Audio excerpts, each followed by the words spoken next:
Un repaso rapidísimo de varias variables complejas, ¿no? ¿Quiere que lo presente, doctor? Sí, porque está ya para la filmación, ¿no? Sí. Bueno. Buenas tardes. Hoy tenemos el honor de presentar al doctor Ramírez de Arellano, Enrique Ramírez de Arellano. Nos va a hablar sobre los núcleos de Cauchy. Y pues bueno, él es investigador de nuestro departamento. La integral de Cauchy. La integral de Cauchy, perdón, es el tema de plática. Él es investigador de nuestro departamento.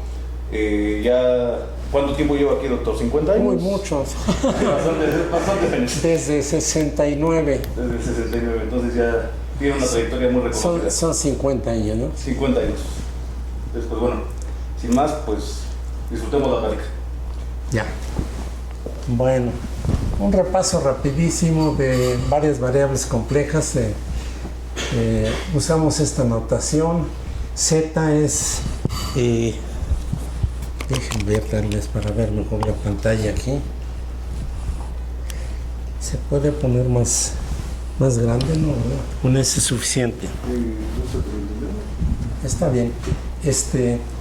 Z es la multivariable Z1 a Zn, que son puntos o un vector en Cn que consideramos isomorfo a R a la 2n, ¿no? Donde Zj, cada uno de estos componentes, es la parte real XJ más IYJ, ¿no? J de 1 a n, ¿no? El complejo conjugado de ZJ es XJ menos IYJ, ¿no? Y las diferencial de ZJ queda como DZJ más I DYJ, y la diferencial de Z conjugada nada más tiene el menos I ahí. De aquí podemos despejar a DXJ y a DYJ fácilmente, como se expresan la parte real y la parte imaginaria de números complejos, también con las diferenciales, ¿no? G va a ser un abierto en Cn, ¿no? Que lo podemos considerar también como un abierto en R2n, ¿no?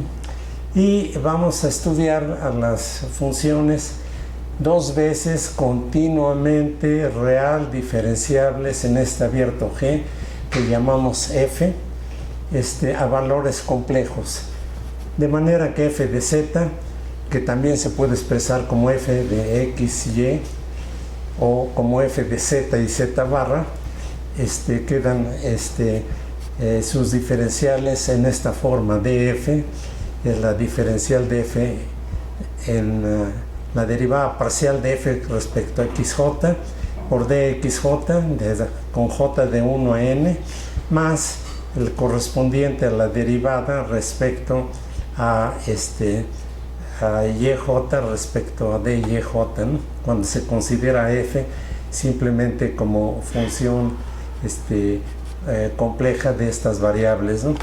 Esto se expresa como la parcial con esta notación respecto a x de f más la parcial respecto a y de f, ¿no? O expresada en la forma compleja con las derivadas parciales respecto a las variables zj y zj barra, ¿no?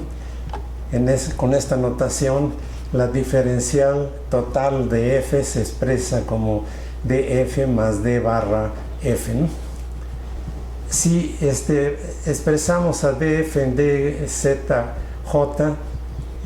en esta forma, mediante las llamadas derivadas de Wirtinger, entonces se puede reducir el cálculo diferencial de la variable, en las variables complejas zj y zj barra a las derivadas parciales de f respecto a xj o respecto a yj, ¿no? A estas derivadas se les llama derivadas de Wirtinger, ¿no? Entonces, de ahí podemos definir las formas diferenciales alternantes complejas y estudiar sus propiedades tanto en la forma compleja como en la forma real, ¿no? Entonces el cálculo de las formas diferenciales alternantes reales se extiende en forma natural a las formas diferenciales alternantes complejas mediante el álgebra de Grassmann. Si phi es entonces una PQ forma compleja, que o sea tiene P componentes en las variables z, j y q componentes en las variables z, k, digamos, conjugadas, entonces se puede expresar a phi como la suma sobre las J1 estrictamente crecientes hasta JP y K1 hasta KQ con coeficientes o componentes phi con los subíndices J1 a JP, K1 a KJ, en esta forma, ¿no? DZ J1 cuña y así hasta DZ JP cuña y luego las diferenciales complejo conjugado, ¿no? De manera que se puede expresar a esta D barra phi respecto a las Z J conjugadas en la siguiente forma. Expresamos esta subíndices J1, JP y K1 a K Q simplemente por un J mayúscula y una K mayúscula, que son los conjuntos de P índices estrictamente crecientes correspondientes a la variable ZJ y K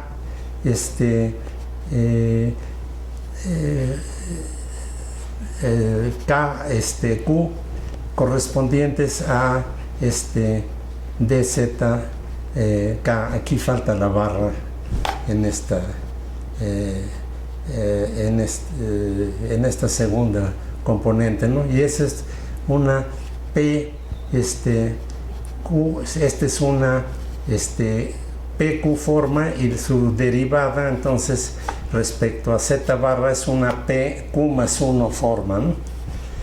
De manera que la derivada, la diferencial, la total de phi se puede expresar como la suma de d phi más d barra phi, y una función holomorfa de las variables z1 a zn expresada en esta forma se define como el núcleo del operador de barra de f igual a 0, que se presenta cuando la d de f es la d de f, porque la d barra es 0, ¿no? La función holomorfa entonces no tiene componentes respecto en la diferencial respecto a z barra, ¿no? De manera que las holomorfas es el núcleo del operador de barra, ¿no? Considerado como operando en las funciones que son las 0,0 formas, con valores complejos, que va a parar en las diferenciales 0,1, ¿no? Uy, esto brinca, ¿no? No se puede hacer continuo el cambio. Me parece que no. Ya. Bueno, entonces sobre G tengo el operador de barra que a las P0 formas infinitamente diferenciables le asigna la P1 forma, y así con todas las D barras hasta llegar a la dimensión máxima n respecto a las Z barras, y de ahí se define todas las formas con orden mayor, grado mayor a n, como 0, ¿no? En este complejo de Cauchy-Riemann podemos definir el cociente del núcleo del operador de barra respecto a la imagen de D barra de manera similar a como se hace para definir los espacios de cohomología en el caso real. En el caso complejo se les llama espacios de cohomología de Dolbeault, y estos espacios son módulos o grupos, ¿no? Y D barra es el operador de Cauchy-Riemann, F es D barra cerrado, entonces D barra de F0. F es D barra exacto si existe una forma U tal que D barra U es esa función F. El sistema D barra U igual a F cuando D barra de F0, que es condición necesaria para cierta PQ forma, da un sistema de ecuaciones de Cauchy-Riemann, y HP0 es el espacio de P formas holomorfas. Para Q mayor o igual a 1, HPQG igual a 0 es el sistema de Cauchy-Riemann, es soluble, se dice que es soluble, ¿no? Se tiene que dicho sistema, lástima que no se puede recorrer, ¿no? Las láminas estas, ¿no? Entonces HPQG es 0, entonces sí, solo si el sistema de Cauchy-Riemann es soluble, o sea, este sistema existe, nos asegura la existencia de U cuando es soluble, tal que D barra de U igual a F, ¿no? Se tiene que dicho sistema es localmente siempre soluble en un pequeño abierto.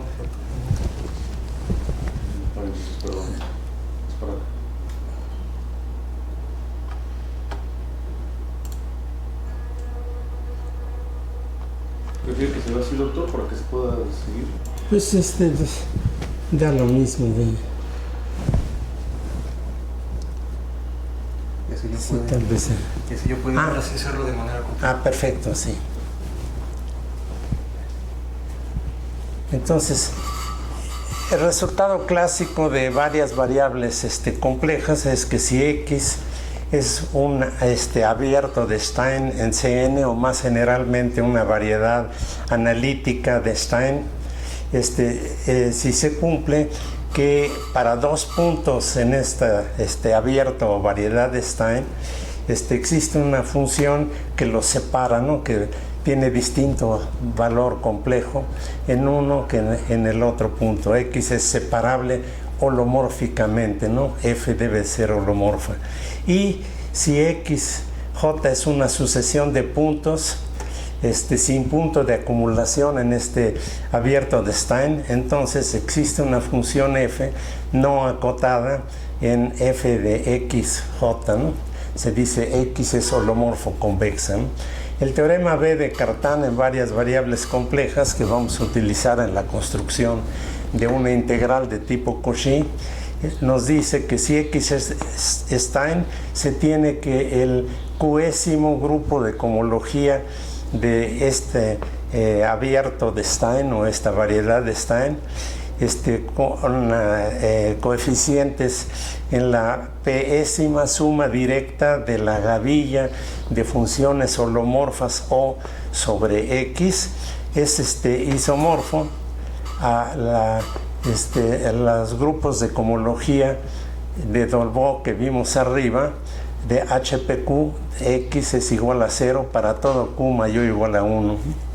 Crauer demostró que si X es estrictamente pseudoconvexo, de manera explícita se puede encontrar que la dimensión de estos grupos de cohomología HQ de X OP son finitos, ¿no? Para todo Q mayor o igual a 1, ¿no?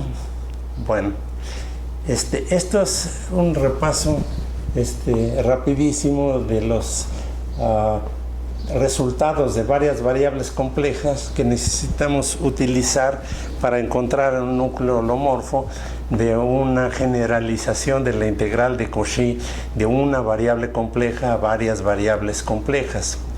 Entonces, en una variable compleja, llamemos K sub z de la variable z griega definida por 1 entre 2 pi de z griego entre z griega menos z, el núcleo de la integral de Cauchy que estudiamos en los cursos de una variable compleja de manera exhaustiva, ¿no? Ahí aprendemos que la función f del parámetro z, aquí en el núcleo de la integral de Cauchy,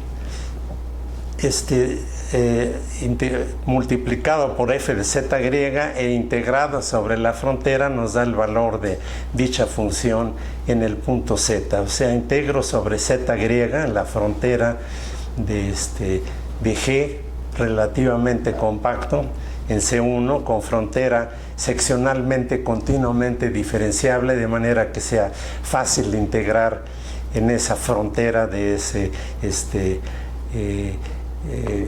conjunto G en C1, ¿no? Entonces, si Z está en abierto de C1 y F es una función holomorfa en la cerradura de este conjunto G, supuesto compacto en C1, tiene las siguientes propiedades para n igual a 1, que queremos generalizar para n mayor que 1. K es una forma diferencial doble de tipo, en el caso de una variable, pues es 1 y 0 en la variable griega z griega, ¿no? Y de tipo 0, 0 en z, ¿no? Es una función meromorfa en z, ¿no? K está definida en el producto de C1 por C1, en el caso n igual a 1, menos la diagonal, o sea, la singularidad cuando z griega es igual a z, ¿no? Y es singular en la diagonal de z griega igual a z. Esto es, para z en Cn fija, los coeficientes de k como funciones de z griega tienen una singularidad puntiforme, ¿no? Cuando z es fijo, entonces para z griega igual a z, pues se hace infinito el denominador del núcleo, ¿no? Y la d barra respecto a z de ese núcleo k es 0, ¿no? Esto es, los coeficientes de k son holomorfos en z, ¿no? Aquí en el denominador z, ¿no? Esto es, los coeficientes de k son holomorfos en z menos el punto donde se hace infinito, ¿no? La singularidad para cada z en Cn fijo, ¿no? Se dice k, el núcleo k es holomorfo en z, ¿no? Y tiene una singularidad puntiforme, ¿no?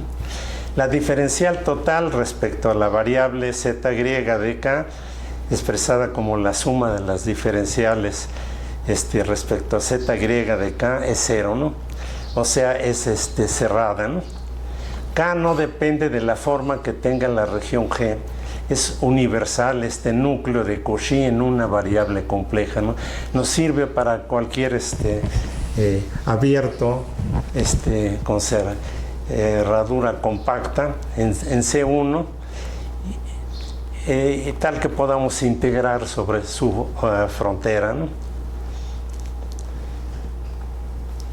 Entonces, K está definida en todo el producto de C por C menos la diagonal, y es singular en dicha igualdad, en dicha diagonal, ¿no? Bien, K no depende de la forma que tenga la región K, es universal. En particular, de estas propiedades se deduce que si phi es continua sobre la frontera de G, entonces la integral sobre phi de z, kz de z, es una función holomorfa en G. Entonces, si parto de una función holomorfa para la integral de Cauchy, obtengo sus valores dentro de la frontera o 0 fuera, ¿no? Pero siempre obtengo una función holomorfa. En particular, si no escojo a f holomorfa, sino una función continua, esta integral de Cauchy me da una función holomorfa de todas maneras, ¿no? Hay muchas generalizaciones en Cn. Por ejemplo, iterando producto de regiones en Cn, la región G1 hasta la región Gn, e integro sobre las fronteras, pues simplemente iterando el núcleo de Cauchy de una variable, tengo el producto de los núcleos en una variable con el producto aquí cuña de las diferenciales de las zetas, me reproduce el valor de la función dentro de dicho producto de dominios, ¿no? Entonces f resulta ser holomorfa en el producto de las cerraduras de dichos conjuntos, de dichos abiertos G, J, aunque f sea solo continuo, ¿no? O sea integrable, ¿no? La integral aquí es sobre el producto de las fronteras de BJ y tiene cada una de ellas dimensión real 1, o sea dimensión n real en el espacio producto de Cn, ¿no? Y es un subconjunto muy delgado de la frontera topológica de dicho producto, ¿no? Lo cual tiene dimensión real 2n-1, ¿no? El valor de la función holomorfa f está determinado en el interior del dominio producto G por sus valores en la frontera distinguida, ¿no? Similar a la integral de Cauchy. El problema es que aquí el dominio sobre el cual se permite la representación es un dominio muy particular, es solo producto de dominio, ¿no?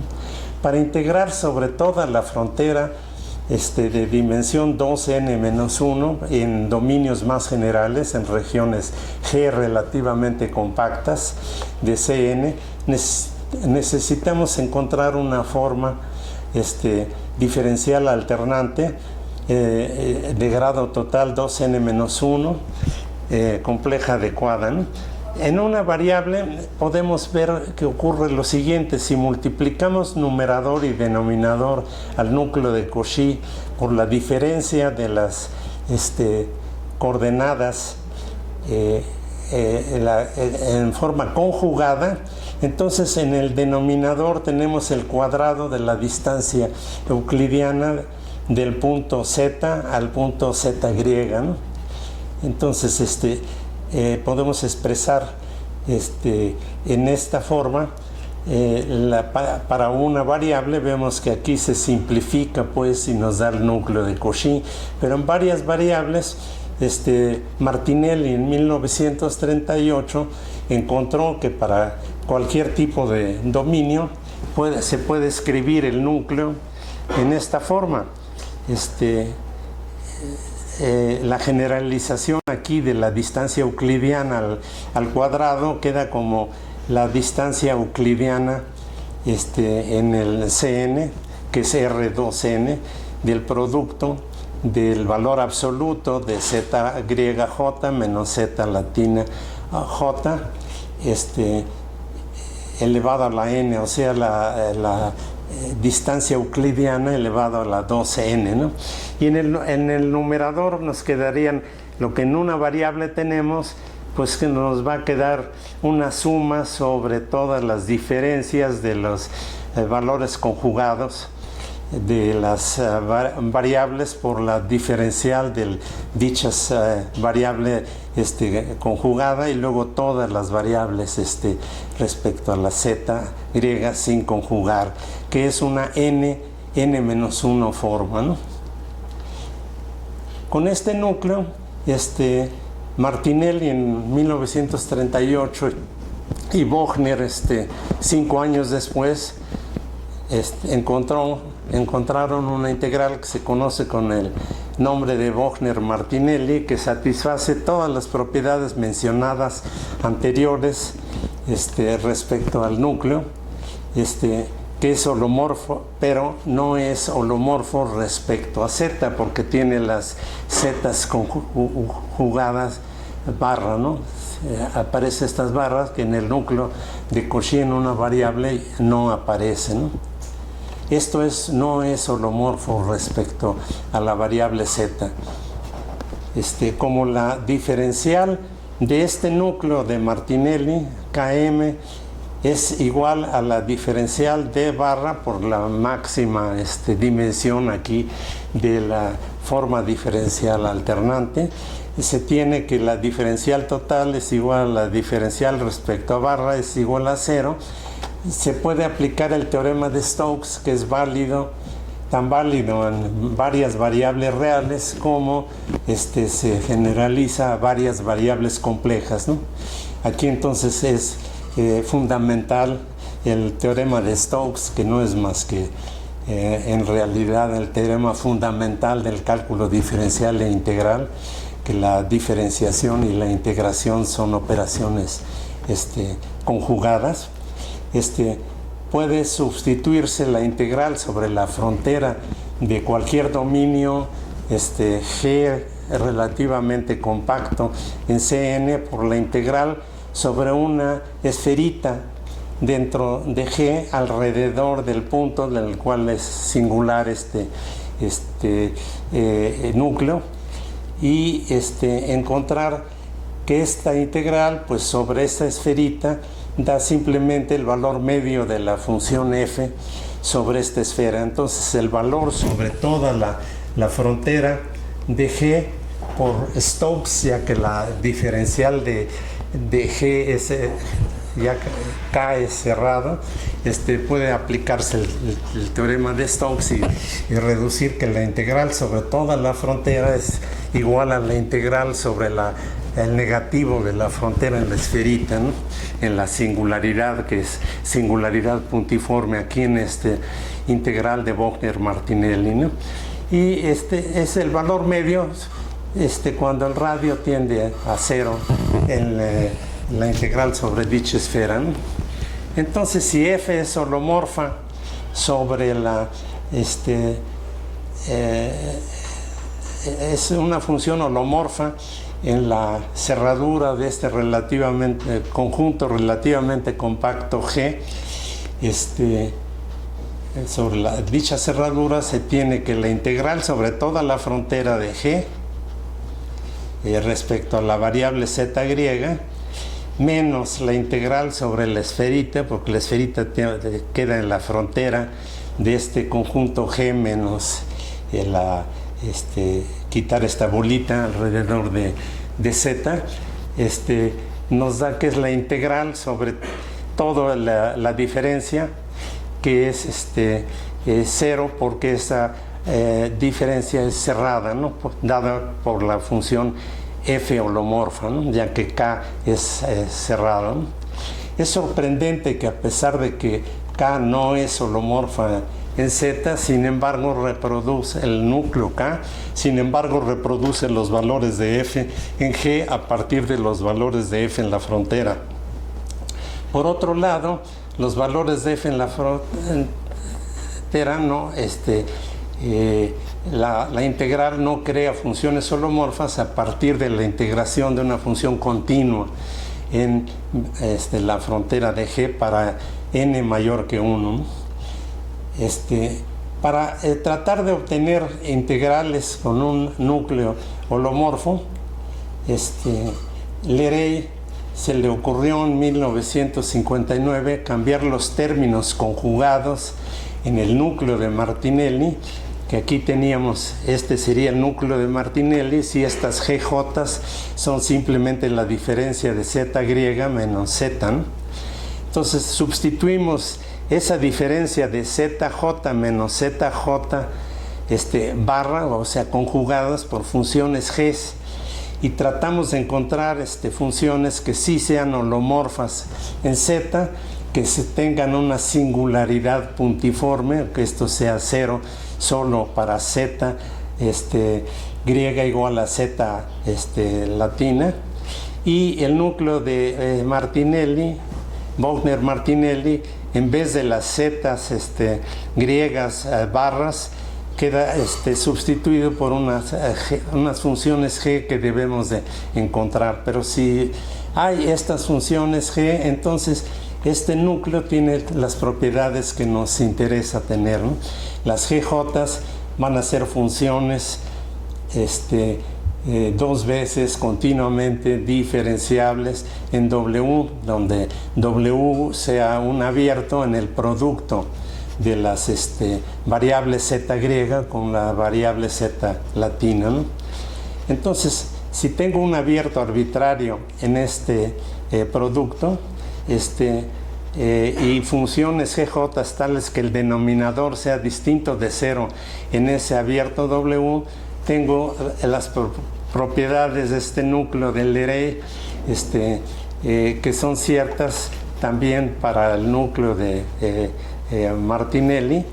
En particular, Koppelman demostró que la diferencial de este núcleo del array con las funciones G en lugar de las zetas conjugadas es igual a la diferencial respecto a z barra, o sea, el núcleo del array es cerrado, ¿no?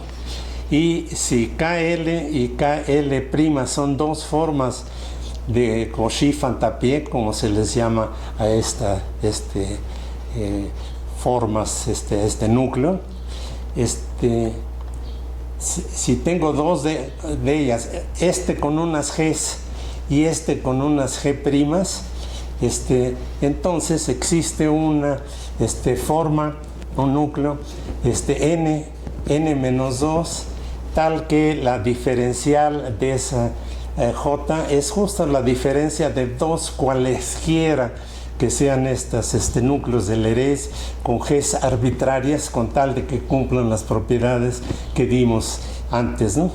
Esto es la diferencia de dos núcleos del array, dos formas de Cauchy-Fantapié, es exacta, ¿no? La demostración es directa, ¿no? Simplemente calculando poniendo una J y encontrando que esto nos va a dar la diferencia de dos núcleos de array, ¿no? Se basa en la forma muy especial que tienen estas KLs, que están intuidas a partir de la sustitución de las diferencias de las coordenadas conjugadas por funciones que queremos tengan propiedades similares a esa diferencia, pero que si tenemos suerte sean holomorfas respecto a la z, ¿no? Para encontrar el núcleo holomorfo, ¿no? Bien, la demostración es directa y se basa en esa forma muy especial de las KLs, ¿no? Ahora bien, para encontrar si existen dichas funciones G que tengan las propiedades que dimos antes, decimos que G tilde sea la n-ada de funciones G1 hasta Gn, omega de z sea simplemente la producto cuña de las diferenciales de las ZLs, y defino la eta de esas n-ada de funciones G como la suma de -1 de esas G por la cuña de las diferenciales barras de dichas G en lugar de tener las zetas barras conjugadas para poder encontrar cuándo puedo tener aquí un núcleo del array de este tipo, ¿no? Bien,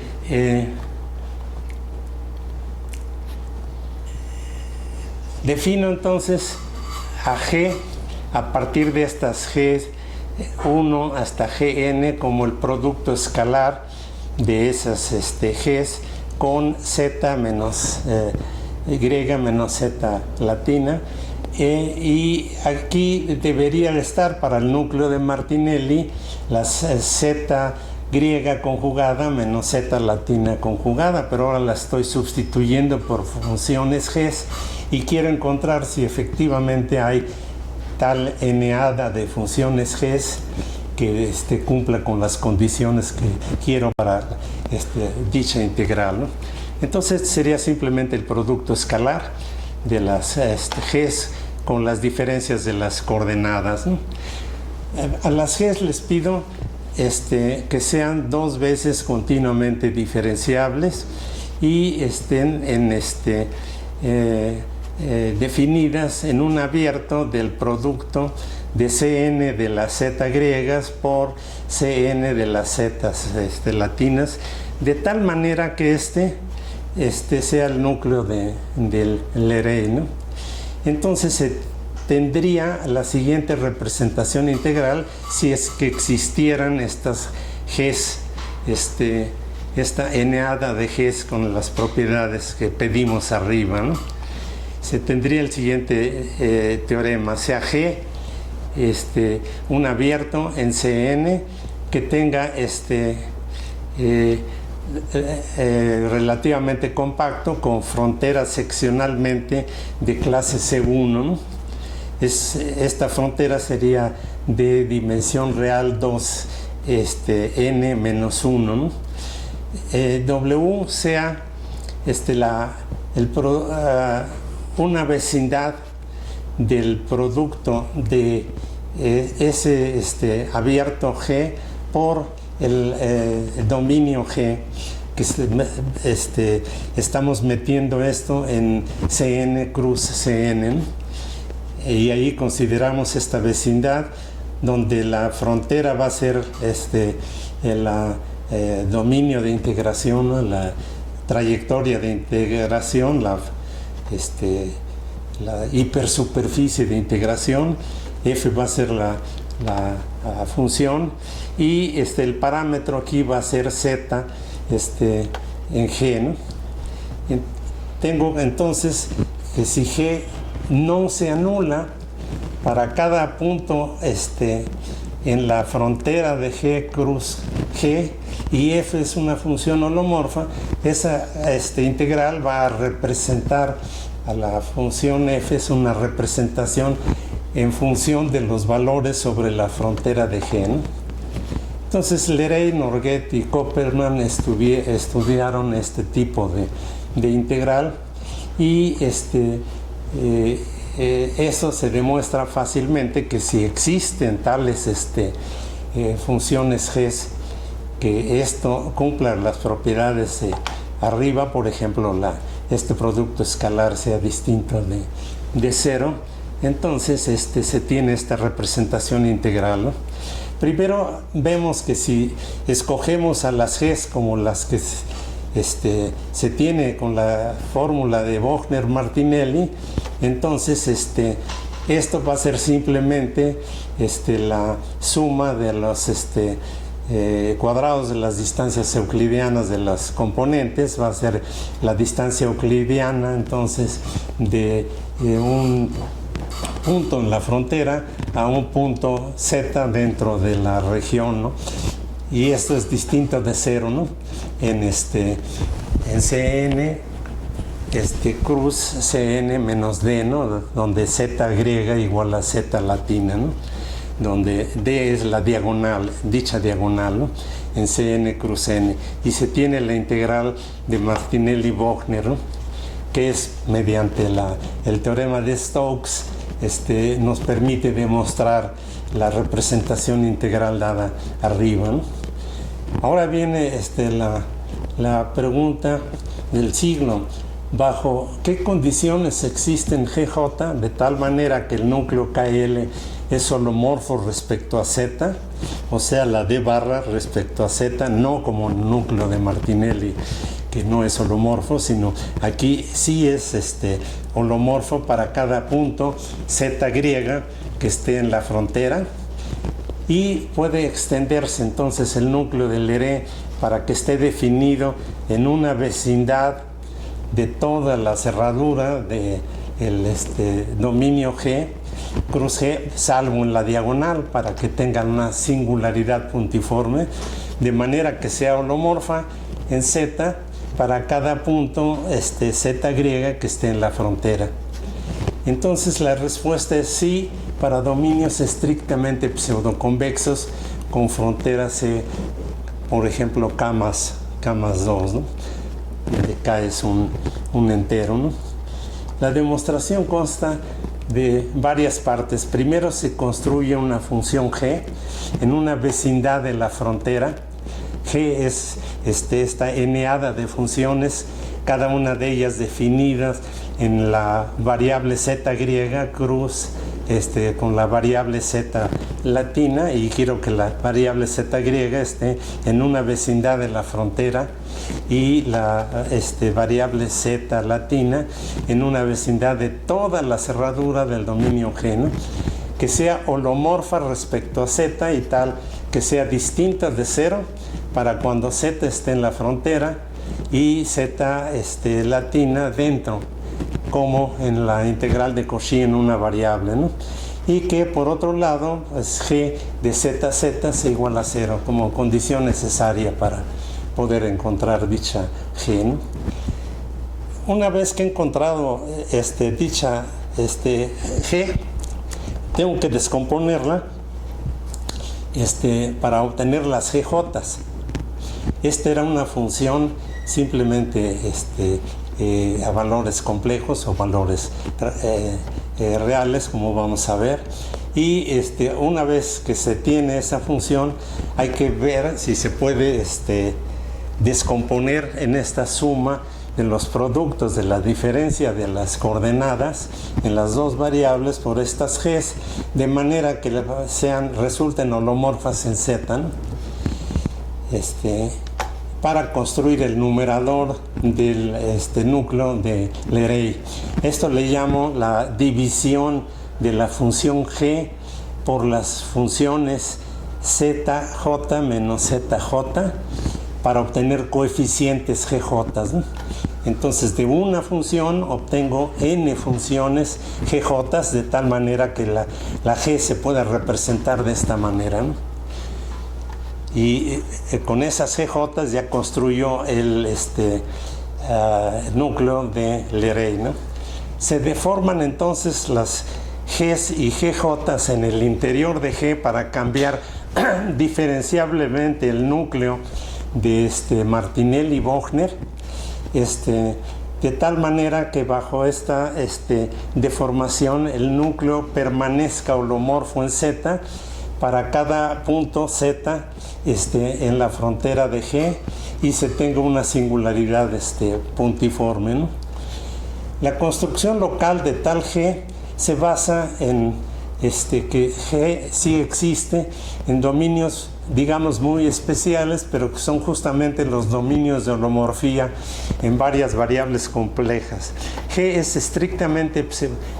es estrictamente pseudoconvexo, se tiene por definición de dicha pseudoconvexidad que existe una vecindad de la frontera de G y una función estrictamente plurisubharmónica a valores reales, tal que phi es dos veces continuamente diferenciable en una vecindad de dicha frontera, ¿no?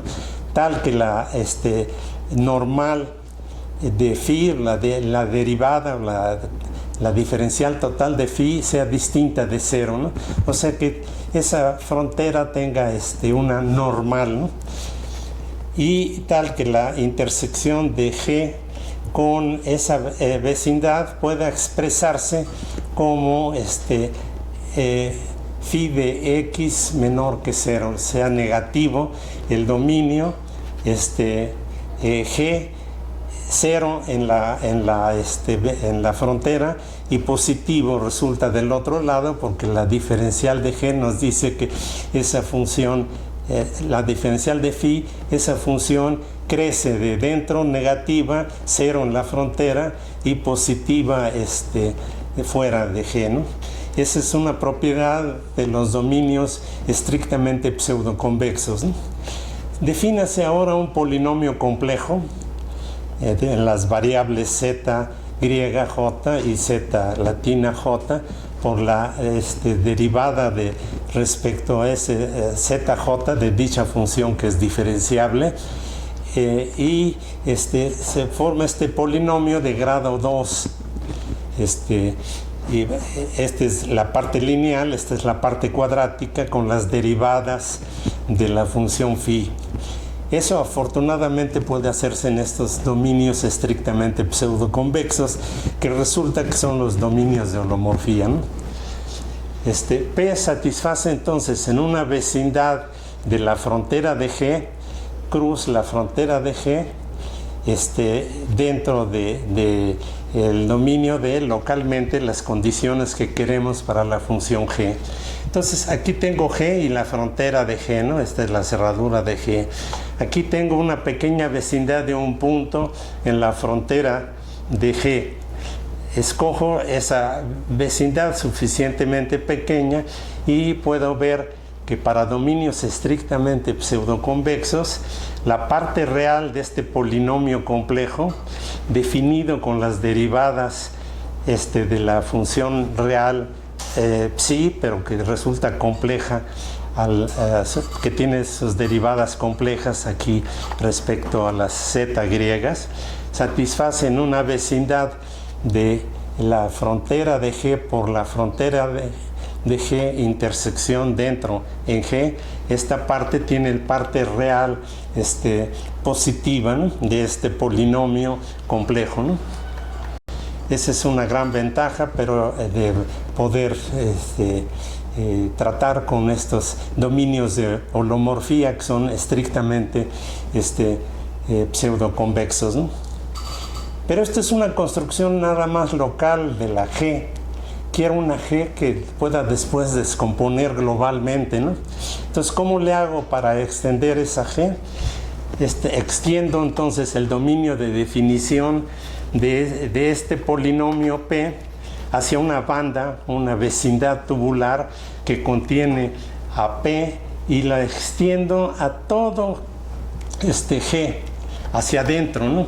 Entonces esto que aquí en primer lugar estuvo definido en una vecindad de un punto de la frontera, lo extiendo a una banda de primero a P cruz G barra para cada P en la frontera de G fijo. Aquí es donde empieza a complicarse notablemente la situación. Esta extensión local de este polinomio puede considerarse como un problema de Kusan 1 que sabemos resolver en el caso de varias variables complejas para funciones meromorfas con valores en el espacio de Fréchet de las funciones k veces diferenciables holomorfas respecto a z, meromorfas respecto a z en una vecindad U2 de este punto P y en una vecindad de todo el dominio G, porque tenemos dos variables, entonces la variable z griega aquí y la variable z latina acá, ¿no? Entonces va a ser un tubo del cual va a ser una pequeña vecindad para la variable z griega y ya una vecindad grandota de toda la cerradura de G de la variable z latina, ¿no? Entonces puedo encontrar una función meromorfa m respecto a z griega de la variable z y para encontrar esa función extendemos los teoremas A y B de Cartan conocidos en varias variables complejas a espacios de funciones holomorfas y meromorfas con valores en un espacio de Fréchet de las funciones k veces diferenciables en esta banda, ¿no?, en esta vecindad tubular, ¿no? En esta forma encontramos una función meromorfa m de la variable z con el parámetro z griega que vive cerca de la frontera de nuestro dominio G y tiene la misma singularidad en esa pequeña vecindad que el inverso del polinomio aquí, ¿no?, y que va a ser la que necesito para el denominador del núcleo de la integral que estamos buscando, ¿no? Entonces, en esta forma se encuentra esa función meromorfa en este tubo. Aquí es una vecindad chiquita, acá esta ya es una vecindad grande de toda la cerradura de G, con la misma singularidad en esa vecindad del punto P de la frontera, ¿no?, que el polinomio original, ¿no? Y entonces mi función g va a ser el inverso de la función meromorfa menos una constante apropiada, y que va a tener las singularidades de, en este caso va a ser esta parte que va a ser 0, ¿no?, donde el polinomio se hace 0 aquí, y en la frontera solo se hace 0 en ese punto, ¿no?, y la parte real va a ser positiva dentro de g, ¿no? Entonces, con eso ya encontré mi función g, pero semi-globalmente, ¿no? Primero en una vecindad chiquita del punto en la frontera y acá una vecindad grandota de la cerradura del dominio en el cual vamos a considerar la integral, ¿no? Entonces, tengo que pegar esas tiras, esos tubitos, para poder aquí tener que z griega no nada más varía en una pequeña vecindad del punto P, sino en una vecindad de todo la frontera de G donde quiero integrar, ¿no? Entonces la construcción global de G puede hacerse pegando esas vecindades que tengo aquí de mis vecindades tubulares, ¿no? Entonces primero voy a encontrar en una vecindad chiquita, vecindad producto, luego extiendo en un tubo y luego pego todos esos tubos para cubrir a G, ¿no? Entonces, como la frontera de G es compacta, se cubre con un número finito de vecindades, y las G correspondientes se pegan a lo largo de la frontera de G mediante una partición C infinito de la unidad, pero que ahora solo depende de la variable Z diferenciablemente, aunque no holomórficamente, pero solo depende de Z, pero no destruye la holomorfía respecto a la Z latina, ¿no? Se obtiene así una función G definida en la vecindad de la frontera de G por una vecindad de toda la cerradura del dominio G, tal que G es de clase C K respecto a la variable Z griega.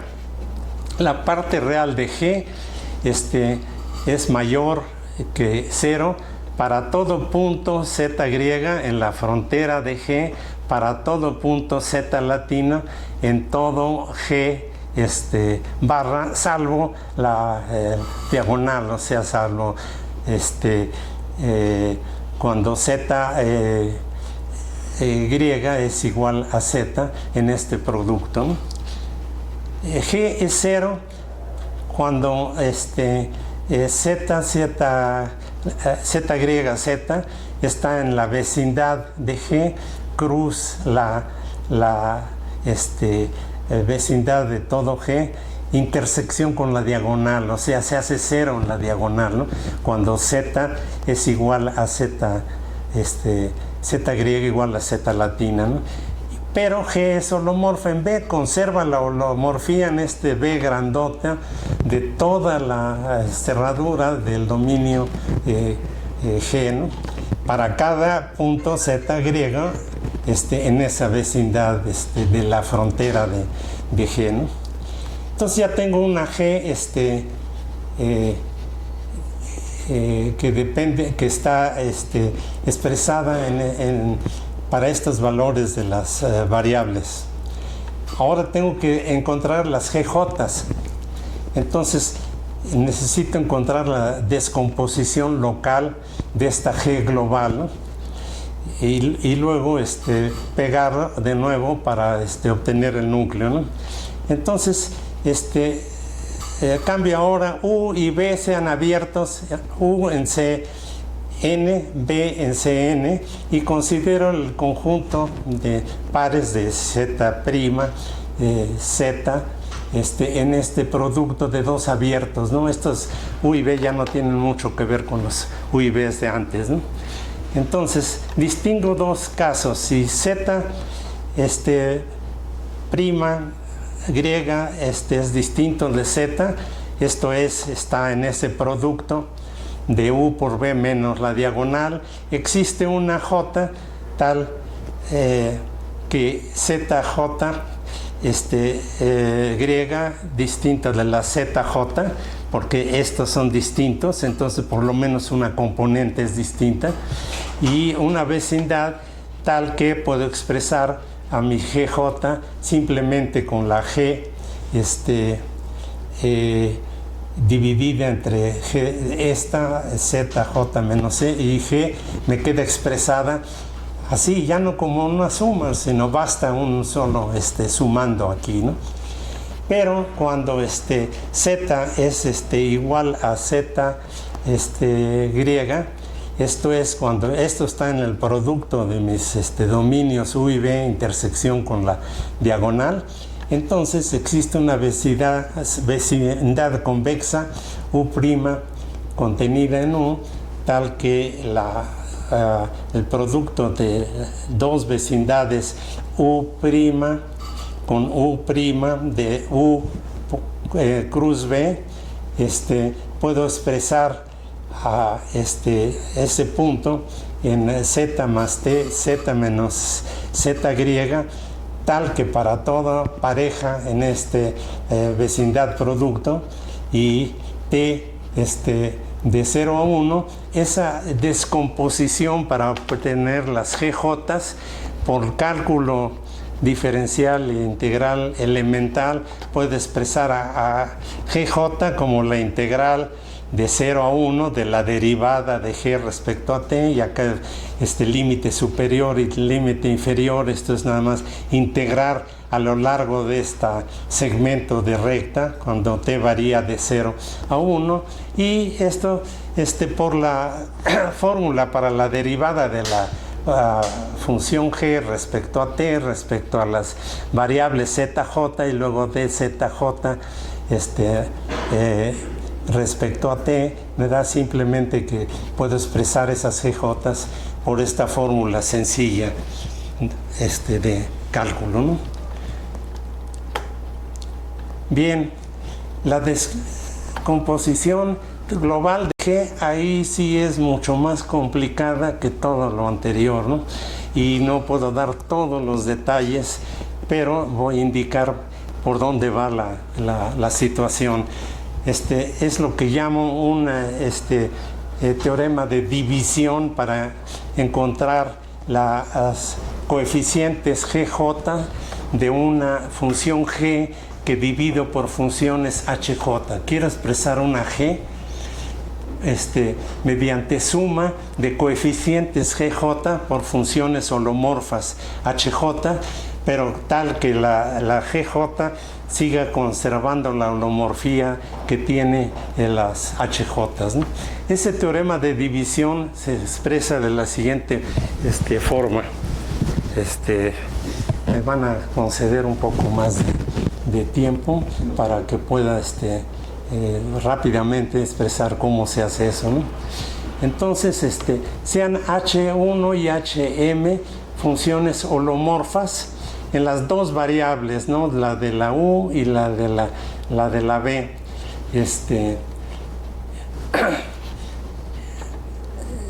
La GJ es holomorfa en B para cada Z griega fija en la U, ¿no?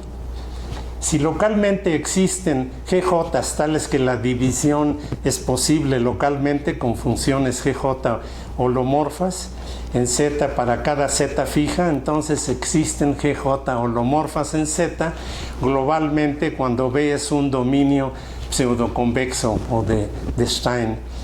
Esta es una propiedad de las funciones de varias variables complejas, similar a los resultados que se tienen mediante los teoremas de Cartan, ¿no?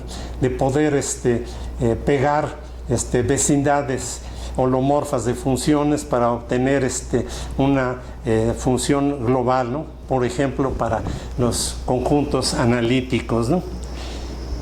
Entonces Malgrange estudió el caso de división por funciones real diferenciables. Bungard en el caso de división por funciones holomorfas HJ que solo dependen de Z pero no de Z griega, ¿no? Yo demostré entonces que es posible cuando las funciones holomorfas dependen de Z, también es posible hacer esa división, ¿no?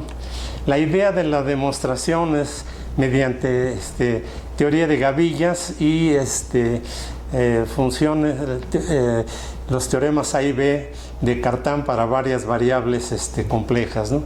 Si tengo un producto de dominios U y B en U en Cn y B también en Cn, y O la gavilla de gérmenes de funciones holomorfas en el producto, y C es el conjunto de las funciones C infinito en el producto, tales que para cada Z en B, este es C infinito respecto a la variable Z griega, y todas las derivadas de Z griega son continuas en este producto, y para cada Z griega en U, esta función es holomorfa en Z y diferenciable en Z griega, y formo la gavilla de gérmenes de formas diferenciales dobles en Z y griega y Z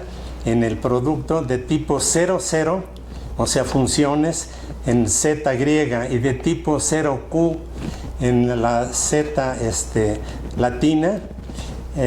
Puedo formar la gavilla de gérmenes de funciones C infinito que son holomorfas en B para cada Z griega fija en U. Y entonces las funciones que estoy buscando van a estar como secciones en la gavilla A caligráfica, que es el núcleo de la derivada respecto a Z, donde quiero que sean holomorfas mis funciones de estas que es la gavilla de gérmenes holomorfas de funciones en las dos variables diferenciables en dobles, que van a ser diferenciables en todas las variables y holomorfas en la segunda variable. Entonces el núcleo de dicha operador, que va a ser el de las funciones holomorfas respecto a Z y diferenciables respecto a Z griega, ¿no? Entonces primero se demuestra esto para espacios de funciones holomorfas, ya no con valores complejos, sino con valores en el espacio de Fréchet de las funciones C infinito definidas en el abierto U, ¿no? Esto es equivalente a las funciones holomorfas en B, C infinito en U, y tomo el producto tensorial de dichos espacios y hago la completación topológica en el producto tensorial de este espacio de funciones, y quiero ver entonces si puedo encontrar una solución de funciones holomorfas en B con valores en esas funciones C infinito, ¿no? Entonces considero el espacio de cohomología, que son las secciones en U cruz B, U cruz B, de esa gavilla A, que es holomorfas, las holomorfas en A y diferenciables en Z griega, ¿no? Y esta se puede identificar de manera natural, estas secciones, con este producto tensorial completado, ¿no? Resulta de hecho que E es holomorfo coherente, generalizando los resultados de Serre para gavillas de funciones, tanto diferenciables como holomorfas. Esto es que localmente son finitas, generadas por secciones holomorfas, y que cualquier gavilla de relaciones entre secciones holomorfas es también finita, generada localmente, ¿no? También se usa que E es plana sobre O, esto es que cualquier sucesión exacta corta de subgavillas de E permanece exacta bajo multiplicación tensorial con O, o sea, la multiplicación tensorial con O preserva la exactitud de las sucesiones, ¿no? Con ello podemos demostrar el siguiente teorema de división, que es el que necesitamos para formar nuestra integral holomorfa, con núcleo holomorfo en Z, ¿no? Y singularidad puntiforme, ¿no?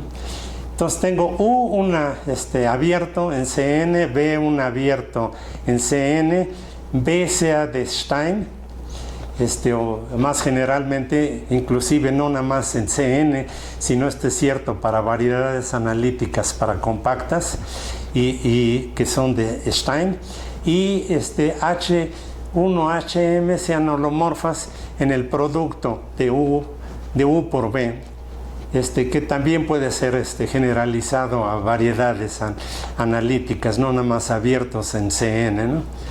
Entonces, las H's sean holomorfas en las dos variables, ¿no? Esta es la sección H0, las secciones en el producto de U por B de la gavilla de las gérmenes de funciones holomorfas en dicho producto, ¿no? Y G sea holomorfa respecto a U y diferenciable respecto a B, diferenciable en las dos, ¿no? Pero holomorfo en la primera, que es como definía la A caligráfica, ¿no? Para cada W en Z griega Z en el producto, el germen de la GZ está en la fibra sobre Z de la gavilla de ideales generada sobre E por las HJ. Esto no quiere decir más que es un buen candidato para poder dividir por medio de las HJ, ¿no? Entonces existen funciones, los coeficientes GJ, tales que G se puede descomponer, que tengo, tal como tengo en este producto de estos abiertos arbitrarios en Cn, ¿no? Para demostrarlo se resuelve primero el problema en una banda definiendo un homomorfismo de gavillas, ¿no? Lo puedo hacer localmente, ¿no? Tal que tengo funciones F1, Fm arbitrarias, holomorfas en respecto a la variable z, y formo entonces la suma de todos los productos de las h dadas por estas f arbitrarias y que me venga a dar a las holomorfas, ¿no? Y G sea la imagen de la gavilla de ideales en O generada por las funciones holomorfas HM, ¿no? Por el teorema de Syzygias de Hilbert, existe localmente una resolución libre finita, y amalgamando las syzygias a lo largo de la variable z puedo obtener h's definidas en el producto de una vecindad de z griega relativamente compacta en mi abierto grandote U con el conjunto, cuando este conjunto en la segunda variable de las zetas latinas está relativamente compacta en B, ¿no? De manera que S va a ser el producto de una vecindad chiquita del punto Z en la frontera, de una vecindad grandota del dominio estrictamente pseudoconvexo o dominio de Stein aquí, que sea relativamente compacto en el producto. Entonces, como esta sucesión es exacta, entonces puedo construir por multiplicación, ya que la gavilla es plana, por E de las funciones en G por las funciones en O, y esto en esta multiplicación es también exacto, ¿no? Y P es aquí la gavilla de ideales generada por las funciones H dadas, ¿no?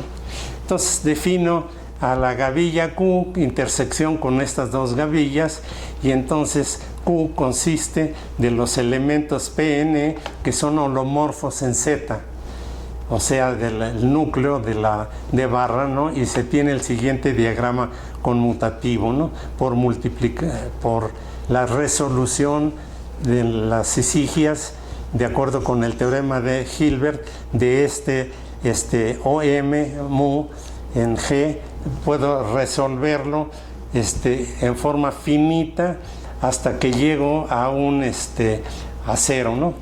El teorema de las esigias me dice que esta es resolución finita, ¿no? Que puedo expresar suma de productos de las OM con las H's mediante suma de productos de otras funciones hasta que llego así a cero, ¿no? Entonces, como el producto por E, como mencionamos antes, es exacto, obtenemos así una sucesión larga, exacta, finita, ¿no? En donde aquí voy a obtener entonces el resultado que tengo, pero aquí esto es localmente, entonces tengo que tomar secciones y pasar globalmente, ¿no? Entonces tengo aquí esta sucesión, aquí la pongo verticalmente de las E's y aplico entonces las mus que tenía acá arriba con eso, esta es la sucesión que tengo aquí, es la que tengo aquí en este renglón en P. Entonces eso lo puedo poner como, quiero entresacar de ahí a las holomorfas, o sea, las que están en nano, y aplicar entonces aquí la inclusión en dichas gavillas. Y luego tomar las de barras para obtener otra sucesión larga exacta, y así aplico hasta que por dimensión llego después de n veces de aplicar este operador de barra a ceros, ¿no? Aquí. Ahora lo que hago es tomar secciones y para obtener la solución global, y veo que aquí son exactas todas las sucesiones. Entonces, cuando esto es exacto aquí, voy a obtener que esto acá va a ser también exacto acá, ¿no? Tomo secciones y por las propiedades de cohomología de gavillas, tengo una sucesiones exactas de secciones, ¿no? En donde de lo que obtuve aquí con la gavilla local, digamos, de las gérmenes de funciones holomorfas en Z, voy a obtener aquí ya la sección global de las dichas secciones, ¿no? Y esto es lo que me resuelve el problema. Se obtiene que todas las columnas son exactas como consecuencia de la generalización del teorema B de Cartan, pero ahora a gavillas con valores no solo en C, sino en espacios de funciones C infinito, ¿no? Y finalmente veo que esta sección aquí de gavillas locales, se tiene que G puedo obtenerlo como una sección global sobre todo el producto de las U's respecto a las Z griegas con B respecto a las Z's. Y esta es una sección, esto es las G's, ya los obtuve como coeficientes con las propiedades que quiero, ¿no? Entonces, eso lo hice, pero para estas vecindades que estaban relativamente compactas, ¿no? Dentro de mi dominio. Entonces, agoto el dominio de estrictamente pseudoconvexo por dentro por una sucesión creciente, estrictamente creciente, de dominios estrictamente pseudoconvexos, y definimos por inducción estas G locales para formar unas G globales, pero ya divididas en estas vecindades, ¿no? Y formo la sucesión de las diferencias que voy haciendo cada vez más pequeñas para obtener una serie convergente, ¿no? Ese es un análogo del teorema de aproximación conocido de Oka-Weil, ¿no? Tal que se tiene entonces imagen densa en las secciones globales, de tal manera que la serie converge aquí en este producto, y las diferencias nos dan también la descomposición primero local y luego mediante esta serie globalmente, ¿no? Hay Gs globales en las funciones holomorfas respecto a las zetas en este producto, ¿no? Las F se aproximan en la manera que vimos arriba, y por el medio del definir el inverso de estas funciones, obtengo finalmente las Gs minúsculas, ¿no? La sucesión de las Gs minúsculas es uniformemente convergente, y finalmente tengo ya que esta sección global sobre la vecindad de toda la frontera del dominio estrictamente pseudoconvexo por el dominio de G o la vecindad de la cerradura del dominio G, pero ya con holomorfía respecto a la variable z. Mediante una partición entonces de la unidad en U, que solo depende de z griega y no de la z que quiero que permanezca la holomorfía respecto a esta variable, se pegan las bandas a que se obtuvieron aquí, similarmente a como se pegaron antes los tubos para obtener el núcleo de la integral, y se obtiene finalmente la G con todas las propiedades que quiero, ¿no? Por todo lo anterior, finalmente obtenemos una representación integral con núcleo holomorfo que podemos expresar en esta forma, ¿no? Sea G relativamente compacto, estrictamente pseudoconvexo, con frontera C infinito. Esto se puede relajar, ¿no? Entonces existen vecindades U de la frontera de G, B de la cerradura de G, y funciones G que son holomorfas en una vecindad de la frontera de G, C infinito, en una vecindad de la cerradura de G, holomorfas respecto a Z latina, tales que este núcleo tiene todas las propiedades que pedimos. Tiene una singularidad puntiforme. Este denominador solo se anula para todas las ZJ iguales a las ZJ griegas con las latinas, ¿no? Multiplicadas por estas que son ya funciones globales en ambas variables, pero holomorfas respecto a Z, ¿no? Entonces el núcleo ya es holomorfo respecto a Z, tiene singularidad puntiforme, y el numerador tengo la forma diferencial respecto a la Z griega. Aquí que es una forma diferencial alternante de tipo n-1 definida en la vecindad de la frontera por la vecindad de la dominio estrictamente pseudoconvexo G menos la diagonal, ¿no? Donde estas se hacen cero con las siguientes propiedades. Ese núcleo es cerrado, es holomorfo, reproduce a funciones holomorfas. Cuando se integra sobre la frontera, se obtienen funciones holomorfas cuando F no es nada más, no es holomorfa, sino es cualquier función continua, de hecho integrable. Esto se generaliza fácilmente a F de clase L1 integrable. La frontera también se puede generalizar, y esto es una representación para funciones holomorfas, pero que también da funciones holomorfas para el interior cuando F sobre la frontera es solamente integrable, ¿no? Que es holomorfa ahí, ¿no? Cuando Z está dentro de G, ¿no? Y tenemos un núcleo holomorfo en Z con las singularidades del denominador, dependiendo de las funciones GJ, ¿no?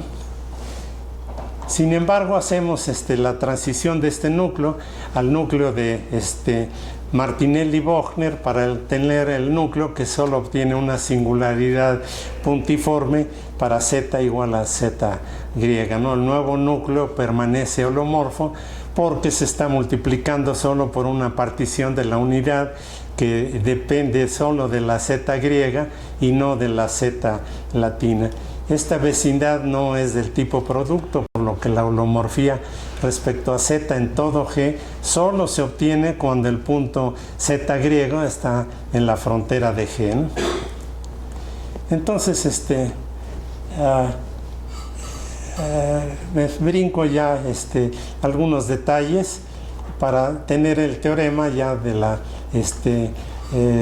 dominio estrictamente pseudoconvexo con frontera C infinito, aunque eso, les digo, puede ser una frontera integrable, ¿no? De un conjunto integrable y las funciones definidas sobre ese conjunto que sean integrables, por ejemplo, en el sentido de Lebesgue, ¿no? Entonces existen vecindades de el dominio G de la frontera y funciones GJ que cumplen con las condiciones que quiero de ser cerrada, holomorfa, y reproducir a las funciones holomorfas en G, ¿no?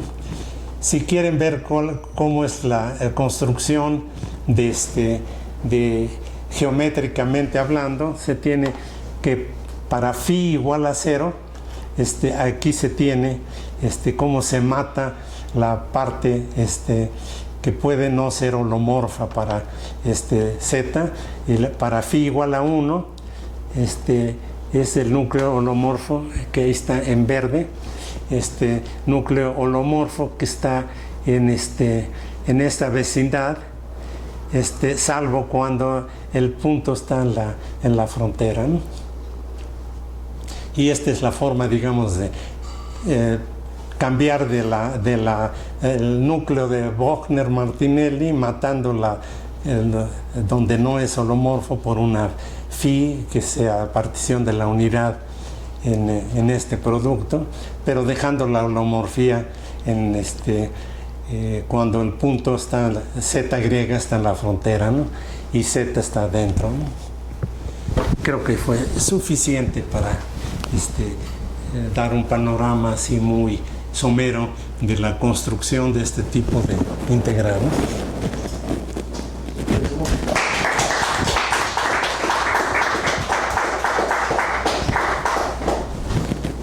¿Tiene alguna pregunta?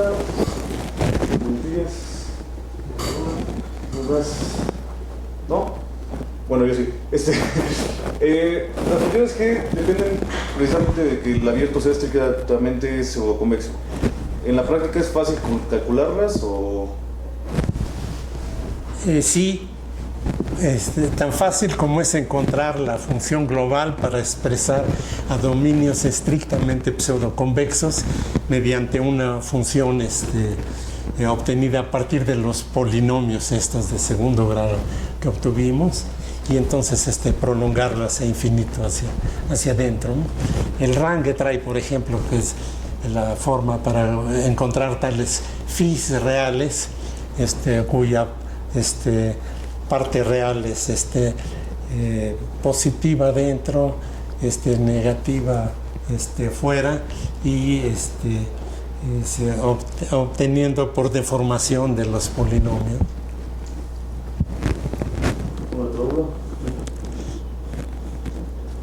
Establecemos todos.